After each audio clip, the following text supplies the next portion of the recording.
హనుమకొండలోని KLN convention హాల్లో BRS Warangal parliament స్థాయి సన్నాహక సమావేశం నిర్వహించారు.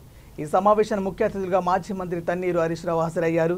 ఈ సమావేశంలో పాల్గొన్న పరకాల మాజీ ఎమ్మెల్యే చల్లా ధర్మారెడ్డి మాట్లాడుతూ వరంగల్ ఎంపీ అభ్యర్థిగా అవకాశం ఇవ్వాలని కడియం శ్రీహరి పట్టుబడితే కేసీఆర్ అవకాశం కల్పించారు.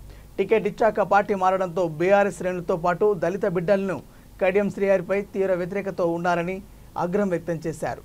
ప్రజలు పట్టుదలతో ఎంపీ ఎన్నికల్లో పనిచేసి కడియం శ్రీహరిని ఓడించి బీఆర్ఎస్ అభ్యర్థులను గెలిపించడానికి సిద్ధంగా ఉన్నారని ధీమా వ్యక్తం చేశారు. పార్లమెంట్ ఎలక్షన్లో భాగంగా వరంగల్ పార్లమెంటు నియోజకవర్గ స్థాయి సమావేశం ఏర్పాటు చేసుకోవడం జరిగింది.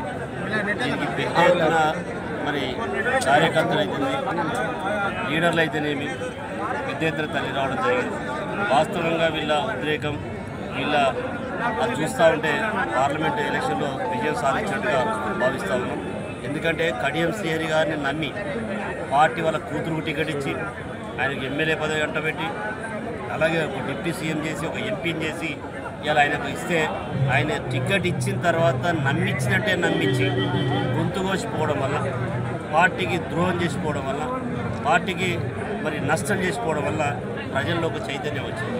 ఇలా కార్యకర్తలు అయితే ఉధృతంగా అంటే నేను ఎట్లా చేసి కడియం శ్రీహరిని ఓడియాలనే సంకల్పంతో క్యాడర్ ఉన్నారు. ఖచ్చితంగా జరుగుతుంది. శ్రీహరి గారు మీరు తప్పు చేసిందో మీరు వాస్తవంగా చెప్పాలంటే మీరు పార్టీకి క్షమాపణ చెప్పాల్సిన అవసరం ఉన్నది. ఇక్కడ నుండి క్యాడర్కి క్షమాపణ చెప్పాల్సిన అవసరం ఉన్నది. ఎందుకంటే కేసీఆర్నికి ఇక్కడ అన్యాయం చేయలే. ఈరోజు పార్టీ మారిన వాళ్ళలో అందరికన్నా ఎక్కువ నువ్వు ద్రోహం చేసినావు.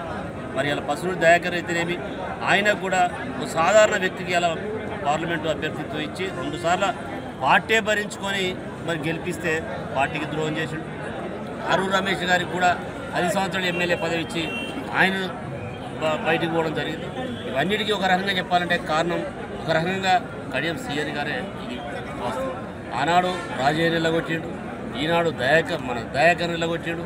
ఒకవైపు అరుణ్ రమేష్ నిలగొట్టినా అది నీకే దక్కుతుంది. ఎందుకంటే వాళ్ళందరూ పోయినాక కూడా నిన్ను నమ్మి నీ మీద పార్టీ ఎన్నో ఆశలు పెట్టుకొని నీకు ఇస్తే ఈరోజు నమ్ముకున్న ద్రోహం చేసినైతే ఇది పద్ధతి కాదని చెప్తా ఉన్నాను.